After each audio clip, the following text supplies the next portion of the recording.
یہ جو 1.2 billion dollar کی جو ٹرانچ آ رہی ہے اس کی اپروول میں آپ اب تو کچھ رکاوٹیں نہیں دیکھ رہے، اور خاص طور پہ جو ہم نے ابھی آئی ایم ایف کی کہنے پر ہی جو کرپشن اور گورننس کی رپورٹ پبلش کی ہے، صرف ایک یہی شرط رہ چکی تھی؟ دیکھیے دو پروگرامز ہیں، آپ نے بھی کہا اس کا ذکر کیا، ایک ای ایف ایف کہلاتا ہے جو 1 بلین کا ہے، اور ایک آر ایس ایف کہلاتا ہے جو 200 ملین کا ہے۔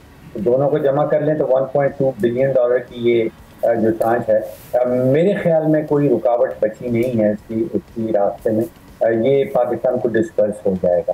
لیکن اس میں اچھی خبر بھی ہے اور ایک بری خبر بھی۔ اچھی خبر یہ ہے کہ ہمارے ریزرو جو ہیں وہ 1.2 بلین ڈالر سے بڑھ جائیں گے۔ آئی ایم ایف لگتا ہے کہ ہمارے جو اصلاحاتی پروگرام ہیں یا ایجنڈا ہے اس سے سیٹسفائیڈ ہے۔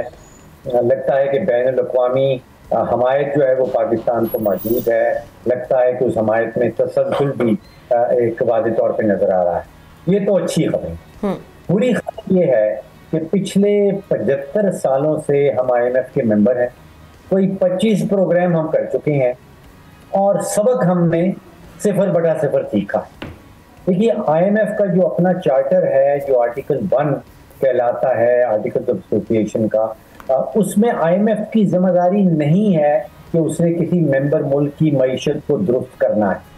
اس میں ایکسچینج اسٹیبلٹی کا بار بار ذکر آتا ہے۔ اگر پاکستان کی معیشت درست ہونا ہوتی آئی ایم ایف کے پروگرام کے نتیجے میں، تو 25 پروگرام تو ہم لے چکے ہیں۔ تو یہ سوچنا کہ بہت اچھا ہو گیا، آئی ایم ایف کی شرائط پوری ہو گئی، اب شہد اور دودھ کی نہریں بہنے لگیں گی، 75 سال سے تو ہم سبق سیکھ نہیں سکے۔ 30 ارب ڈالر ہم نے ٹوٹل میں لیا ان 25 پروگرامز میں، 4 یا 5 ارب ڈالر کا اس پہ سود جمع کر کے ہم نے کوئی 34-35 ارب ڈالر آئی ایم ایف کو واپس کیا، اور سبق سیکھا 0/0۔ بالکل اس ٹاکسک ہیویشس سائیکل سے نکلنا ہوگا۔ لیکن ابھی جو یہ ٹرانچ آ رہی ہے، اگر یہ اپروو ہو جاتی ہے تو اس کے ایک تو انفلیشن پہ، جیسے کہ آپ نے فارن ایکسچینج ریزروز کی تو بات کی ہے، لیکن انفلیشن پہ اور ایک عام شہری کے کب تک اس کا بینیفٹ محسوس کر سکے گا، کوئی اس کو فائدہ بھی حاصل ہوگا یا نہیں؟ دیکھیے عام شہری 1.2 بلین 350 بلین ڈالر کی ہماری معیشت ہے، کوئی خاص فرق پڑنے والا نہیں۔ ممکن ہے ایک اشارہ جو ہے جو عالمی سرمایہ کار کمیونٹی ہے اس کی طرف جائے کہ جی ابھی تسلسل چل رہا ہے، آئی ایم ایف کے پروگرام میں پاکستان ابھی بھی شامل ہے، اس کا حصہ ہے۔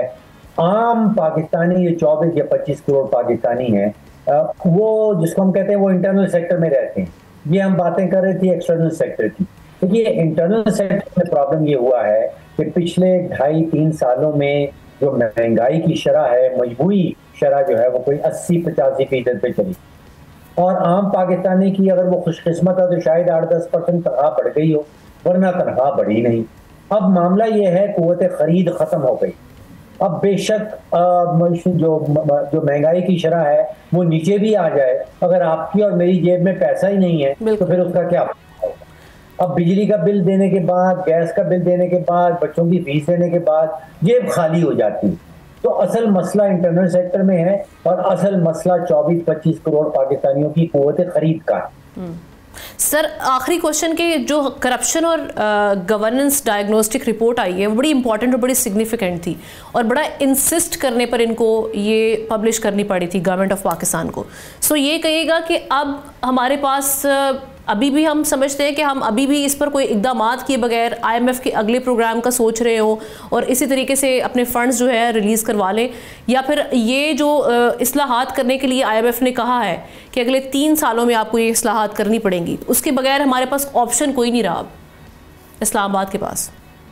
دیکھیے ابھی تک جو میں نے دیکھا ہے وہ یہ ہے کہ رپورٹ یہ کہتی ہے کہ آپ کی پاکستان کے اندر جو کرپشن سسٹمک ہے اس کے پیچھے جو سب سے بڑی وجہ ہے وہ سیاسی ہے۔ ہم جو جواب دے رہے ہیں وہ ٹیکنوکریٹک جواب دے رہے ہیں۔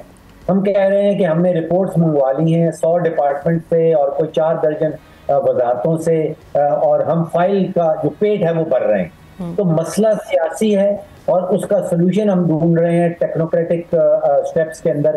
تو سیاسی مسئلے کا حل جو ہے وہ سیاست میں ہوتا ہے، وہ ٹیکنوکریسی میں نہیں۔